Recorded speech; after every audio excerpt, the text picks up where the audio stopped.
Murder mystery और रहस्य की कहानी में आपका एक बार फिर से स्वागत है।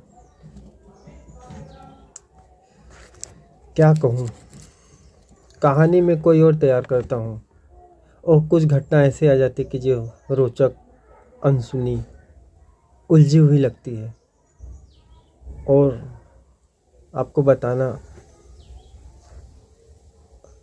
चाहता हूँ कि आप सतर्क हो।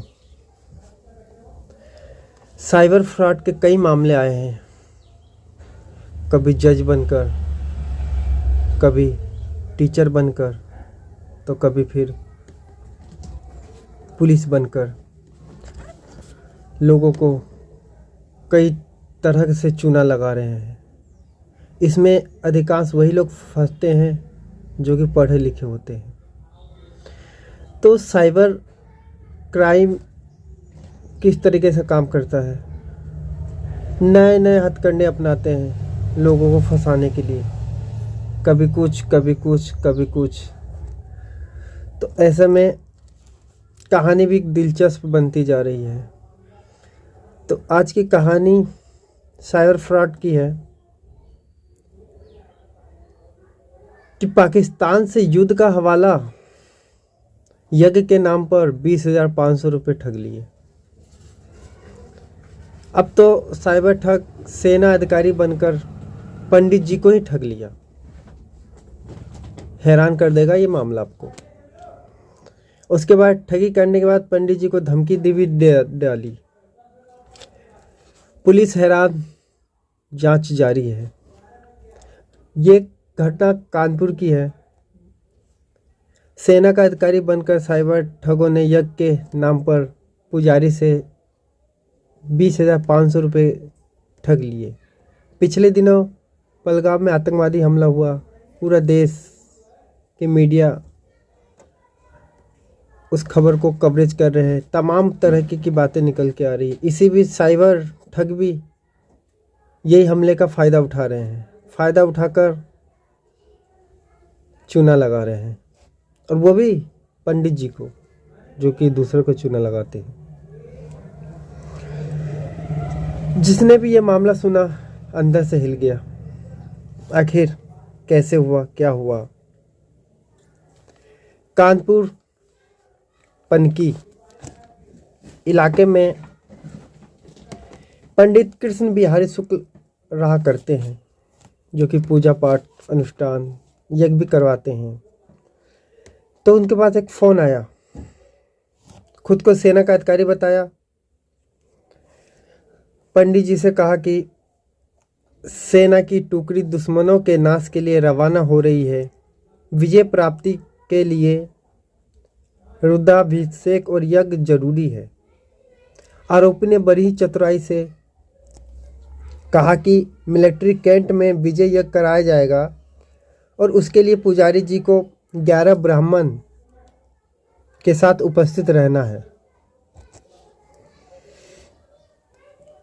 बात को और पुख्ता करने के लिए साइबर फ्रॉड ने वीडियो कॉल भी किया, जिसमें कथित मिलिट्री अफसर ने भी यज्ञ को जरूरी बताया। उसके बाद फिर शुरू हुआ साइबर फ्रॉड का कहानी। एडवांस के नाम पर पैसा मांगे, OTP भेजा। जैसे ही पुजारी झांसे में आए, ठग ने यज्ञ की तैयारियां के लिए एडवांस के तौर पर पैसा भेजने को कहा। पंडित जी ने जैसे ही ठग द्वारा बताए गए कोड के जरिए पैसा ट्रांसफ़र किया, तो उनके खाते से अचानक 20,500 निकल गए।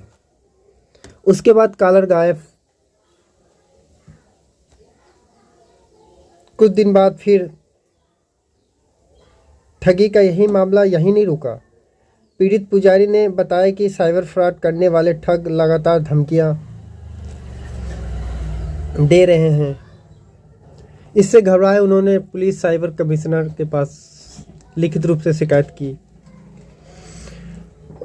और शिकायत दर्ज कराई। DCP क्राइम ने इस केस को गंभीरता से लेते हुए जांच शुरू कर दी है। जल्द ही आरोपी तक पहुंचा जाएगा। फिलहाल कॉल डिटेल और बैंक ट्रांजैक्शन की गहनता से जांच जारी है। आपको बता दें कि साइबर ठगों ने नए हथकंडे, यज्ञ और धर्म के नाम पे ठगी का अनोखा मामला आया है। ये घटना एक बार फिर दिखाती है कि साइबर क्राइम किस तरीके से नए नए बहानों से लोगों को फंसा रहा है। कभी नौकरी के नाम पर भोले भाले लोगों को अपना शिकार बनाया जा रहा है, तो कभी पार्सल के नाम पर या फिर किसी केस के नाम पर जज बनकर। पुलिस बार बार आम जनता के लिए गाइडलाइन जारी कर रही है। पुलिस ने फिर से लोगों के लिए अपील की है कि कोई भी अजनबी कॉल आने पर तुरंत उसकी जांच करे। खासकर पैसे ट्रांसफ़र करने की बात हो तो सतर्क रहे और साइबर हेल्पलाइन पर संपर्क कर इसकी जांच करें। तो कहानी में फ़िलहाल इतना ही। आखिर ये कहानी में क्या होगा आगे, जांच कहाँ तक की जाएगी, क्या आरोपी सच में पकड़ा जाएगा और ये साइबर फ्रॉड की भंडाफोड़ होगा। तो एक बार फिर से मैं ये वीडियो के माध्यम से बताना चाह रहा हूँ कि आप भी सतर्क रहें, सजग रहें, सुरक्षा रहें और साइबर फ्रॉड से बचे ज़रूर। जय हिंद, जय भारत। पूरा घटनाक्रम है। कृष्ण बिहारी शुक्ला नाम है हमारा। हमसे फोन आया कि आपसे हम पूजन कराना चाहते हैं, रुद्राभिषेक कराना चाहते हैं। हम कैंट से बोल रहे हैं और हम जो है 5 दिन का अनुष्ठान रखना चाहते हैं। हमारी टीम जो अभी कश्मीर में जल्दी ही हमला हुआ है, वहाँ हमारी टुकड़ी जा रही है, जिसके लिए हम पूजन कराना चाहते हैं। तो हमने कहा, फिर सामान लाने के लिए उन्होंने पैसा देने की बात कही। हमने सामान और वीडियो कॉलिंग की, बोले हमारे साहब आपको देखना चाहते हैं और बात करना चाहते हैं, वो संतुष्ट होना चाहते हैं। तो हमने कहा ठीक है, हो जाइए। फिर उन्होंने जो है कैमरे पे हमसे बात करके, चूँकि हम कभी चलाते नहीं थे कार्ड, तो उन्होंने कहा कार्ड नंबर डालिए, मेरा पिन कोड है और इसी से सेना का जो है पैसा लेन देन होता है। हमने वो कोड डाला तो उसमें पैसा था।